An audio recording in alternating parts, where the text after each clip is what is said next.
வணக்கம் நண்பர்களே.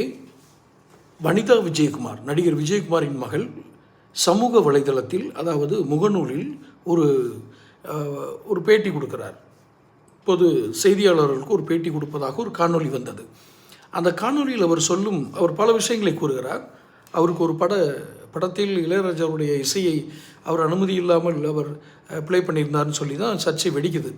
அவர் நான் குறிப்பிடும் அந்த காணொலியில் என்ன கூறுகிறார் என்றால், நான் அந்த வீட்டில் லிட்ரலாக வளர்ந்தவள். இது ஏற்கனவே நான் இதை பற்றி ஒரு பதிவு போட்டிருக்கேன். லிட்ரலி எப்படின்னா, நான் அங்கே நேரடியாக அவங்க வீட்டிலே வளர்ந்தேன். அந்த வீட்டுக்கு நான் மருமகளாக வர வேண்டியவள். மருமகளாக வர வேண்டியவள் என்றால், இளையராஜாவின் குடும்பத்தை சேர்ந்த யாராவது ஒருவரை, அதாவது அவர் மகன் கார்த்திக் ராஜா, இன்னொரு மகன், இவர்களை கடந்து வேறு ஒருவரை திருமணம் செய்து கூட அந்த வீட்டுக்கு மருமகளாக நான் வருவேன் என்று கூறலாம். அந்த அர்த்தம் எடுத்துக்கலாம் இல்லையா? நீங்கள் ஏன் கார்த்திக் ராஜாவையும் இன்னொரு மகனையும் மட்டும் குறிப்பிட்றீங்க? ஏன்னா அவர் இன்னொரு மகன் இஸ்லாமியத்து மாதிரி வேறு பேர் மாற்றிக்கிட்டார்.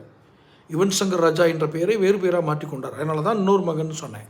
சரி, ரெண்டு பேருமே கார்த்திக் ராஜா, யுவன் சங்கர் ராஜா வச்சுக்குவோம். இவங்க ரெண்டு பேரையும் கடந்து இளையராஜா குடும்பத்தில் இருக்கிற இன்னொருத்தரை இந்த பெண் திருமணம் செஞ்சு அந்த வீட்டுக்கு மருமகளாக போயிருக்கணும் அப்படின்னு அர்த்தம் எடுத்துக்கலாமா?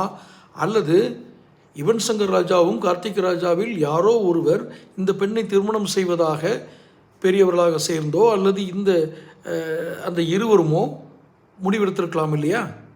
இது முக்கியமான செய்தியாயா? இதை போய் ஷார்ட்ஸில் போட்டுட்ருக்க அப்படின்னு நீங்கள் கேட்டிங்கன்னா, ஒரே ஒரு விஷயத்தை கூறுகிறேன்.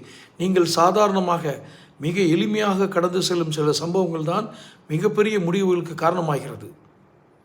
அங்கு எங்கோ அவர்களுக்கு ஒரு உளவியல் ரீதியான தாக்கத்தை ஏற்படுத்துகிறது.